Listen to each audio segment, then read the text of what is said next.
And now, since 2008, World Sickle Cell Awareness Day has been held annually in order to help increase public knowledge and raise awareness of sickle cell disease, SCD, and the struggles sufferers and their families go through.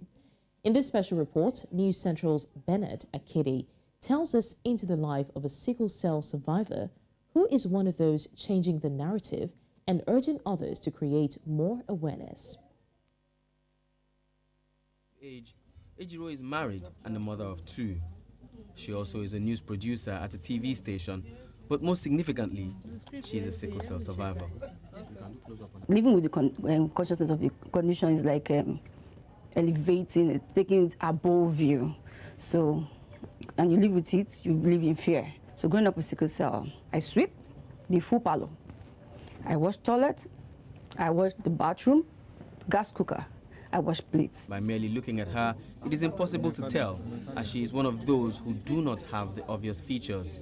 But make no mistake, she still has her challenging days. You know, when you have the crisis and you're in tough pain, you're in serious pain, you're crying, you're looking for how to stand up, you want to go to, you can't stretch your legs sometimes when there's a crisis on your legs and all of that. So, and in the course of sweeping, sometimes I'll have a crisis.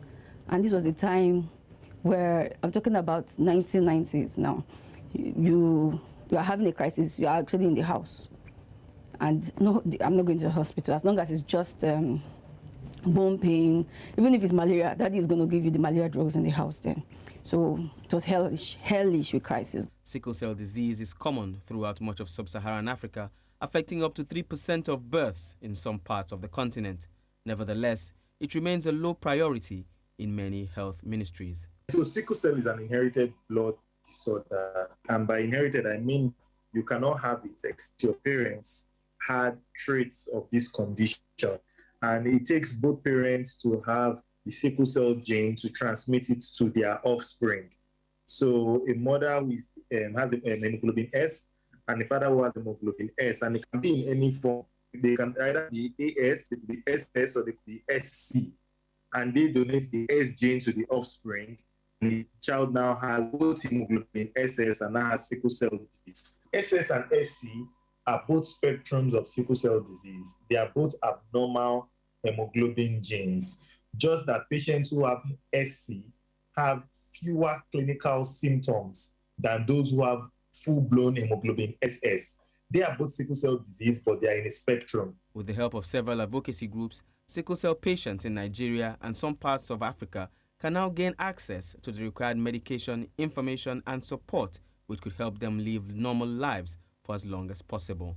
Okay, something as flimsy as saying people living with sickle cell do not live well past a certain age bracket. It's very funny because the founder of this organization is going to be 57 in September, and one of our oldest beneficiaries is 62.